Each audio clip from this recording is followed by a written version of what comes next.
Subscribe कीजिए हमारे E plus zone channel को और बेल आइकन को दबाइए लेटेस्ट वीडियो देखने के लिए सबसे पहले। Welcome friends, I am Abhinav Anand and today I am going to start video lecture class. In the last video lecture class I have discussed about blood and now I am going to teach about blood clotting. Then if you like this video then kindly share, subscribe and hit the bell icon for future video notification. Blood clotting, it is also known as blood coagulation. Clotting और coagulation means होता है blood का थक्का जमना। First point is when blood vessels ruptured blood loss is prevented by a mechanism called blood clotting और blood coagulation. जब blood vessels ruptured हो जाता है, फट जाता है, तो ब्लड जो है तेज़ी से बहने लगता है। तो इसको रोकने के लिए एक मैकेनिज्म है जिसका नाम है ब्लड क्लॉटिंग या ब्लड कोगुलेशन। सेकेंड पॉइंट क्या है, in blood capillary blood never clot. Blood capillary के अंदर ब्लड कभी भी जमता नहीं है due to presence of anti coagulant substance heparin, क्योंकि ब्लड कैपिलरीज के अंदर एक एंटी कोगुलेंट सब्सटेंस पाया जाता है जिसका नाम होता है हेपेरिन। एंटी कोगुलेंटिंग सब्सटेंस मीन्स होता है ऐसा सब्सटेंस जो ब्लड के थक्का जमने को रोक सके। इन आउटसाइड और inside blood clot wear tissue damage. Tissue कहीं भी डैमेज होगा वो उस साइड पर ब्लड क्लॉट होगा। नेक्स्ट पॉइंट है blood clotting is protects the organism by stopping bleeding और हेमरेज। मीन्स अगर ब्लड क्लॉटिंग होती है तो वो ऑर्गेनिज्म को बचाने के लिए होती है जिससे वो उसका अधिक अमाउंट में ब्लड बहना जाए।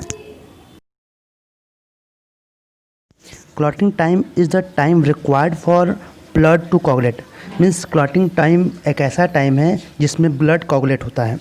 It usually takes 2 to 8 minute. ये लगभग 2 से 8 मिनट तक टाइम लगता है। नेक्स्ट पॉइंट है blood clotting factors. There are 13 blood clotting factors take part in blood coagulation. ये 13 ब्लड क्लॉटिंग फैक्टर है जो ब्लड कोगुलेशन में हेल्प करते हैं। फर्स्ट है फाइब्रिनोजन, जिसको F1 भी बोलते हैं। ये एक तरीके का प्लाज्मा प्रोटीन है जो कि लीवर के हिपैटिक सेल्स में सिंथेसाइज होता है।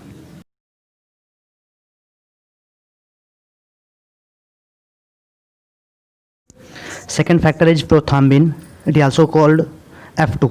It is also plasma protein which synthesizes also in hepatic cells of liver by activity of vitamin K. Means यह भी एक प्लाज्मा प्रोटीन है जो कि लीवर के हेपेटिक सेल्स में विटामिन के की एक्टिविटी की वजह से सिंथेसाइज होता है। And third factor is blood platelets. It is also known as F3 and thromboplastin. On exposure to the air, blood platelets burst and release chemicals such as thromboplastin. Blood platelets जब air के संपर्क में आता है तो burst हो जाता है। देन एक केमिकल रिलीज होता है जिसका नाम है थर्मोप्लास्टिन। ये थर्मोप्लास्टिन जो कि ब्लड के कोगुलेशन के लिए होता है जो कि इंजरी साइट पर रिलीज होती है। And next factor is 4 calcium ion. It is also known as F4 necessary for coagulation of blood. ये भी ब्लड के कोगुलेशन के लिए नेसेसरी होता है, आवश्यक होता है। एंड नेक्स्ट फैक्टर है लेवाइल factor. It is also known as proaccelerin and F5। And next factor is factor 6 no factor इसको बोलते हैं।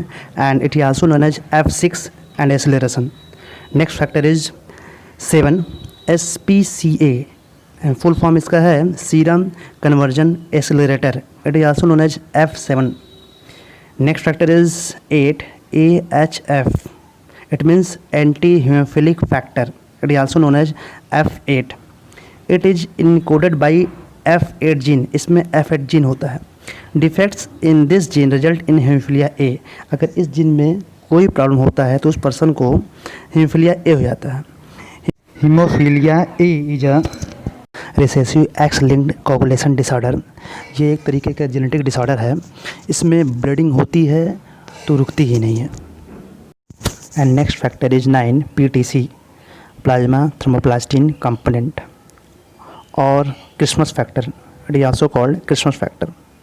Deficiency of this protein cause haemophilia B, और इस प्रोटीन के कमी से भी हीमोफिलिया हो जाता है। Next factor is 10 start factor और स्टार्ट पावर फैक्टर और F10 और coagulation factor. Deficiency of this protein greater chance to continue bleeding once start, और इस प्रोटीन की कमी से अगर एक बार ब्लीडिंग होना स्टार्ट हो जाती है तो बहुत अधिक चांस है कि ब्लीडिंग रुकेगी नहीं। और नेक्स्ट फैक्टर है PTA, plasma thromboplastin antecedent, it is also called F11। Next है हैगमैन फैक्टर और clot promoting factor, it is also known as F12 factor. Next है FSF, it is also called fibrin splicing factor और F13। It act as enzyme, ये enzyme की तरह work करता है। Mechanism of blood clotting means blood clotting का क्या process है, इसमें 4 स्टेप हैं। फर्स्ट है फॉर्मेशन ऑफ थ्रोम्बोप्लास्टिन, सेकंड है फॉर्मेशन ऑफ थ्रोम्बिन, थर्ड है formation of fibrin and fourth है formation of clot, blood clot. First step is formation of thromboplastin. Formation of thromboplastin और blood platelets release from damage tissue, जो damage tissue होते हैं वहाँ से thromboplastin और blood platelets release होते हैं। Thromboplastin help in the formation of enzyme thrombokinase और प्रोथ्रोम्बिनेज। इन दोनों एंजाइम का फॉर्मेशन थ्रोम्बोप्लास्टिन की वजह से होता है, या फिर कह लीजिए तो ब्लड प्लेटलेट्स या जो थर्ड फैक्टर है ब्लड क्लॉटिंग का उसके वजह से होता है। और इसमें कैल्शियम आयन प्लस कुछ और भी कई सारे ब्लड क्लॉटिंग फैक्टर है, उन सब के हेल्प से थ्रोम्बोकाइनेज या प्रोथ्रोम्बिनेज जो एंजाइम है वो रिलीज होता है। यहाँ पर थोड़ा सा प्रोथ्रोम्बिनेज और थ्रोम्बोकाइनेज के बारे में सुन लीजिए। प्रोथ्रोम्बिनेज जो है वो कैटलिस्ट की तरह वर्क करता है और ये प्रोथ्रोम्बिन को थ्रोम्बिन कन्वर्ट करता है in the presence of calcium ion. But thrombokinase जो है वो एंजाइम की तरह वर्क करता है और ये भी प्रोथ्रोम्बिनेज को थ्रोम्बिन कन्वर्ट करता है, बट ये only clotting of blood clotting के टाइम करता है। And this is second step of blood clotting, formation of thrombin involves the conversion of prothrombin into thrombin with the help of thrombokinase and calcium ion।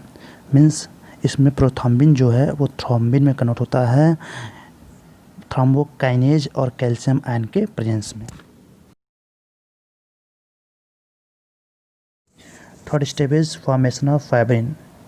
In this step involves the conversion of soluble protein fibrinogen into insoluble network of fibrous material called fibrin by the action of thrombin। इस case में जो fibrinogen है वो fibrin monomers में convert होता है और उसे थ्रोम्बिन जो कि एक्टिव प्रोटीन है वो इस केस में एक कैटलिस्ट की तरह वर्क करता है और उसको फाइब्रिनोजन को फाइब्रिन मोनोमर्स में कन्वर्ट होने में हेल्प करता है।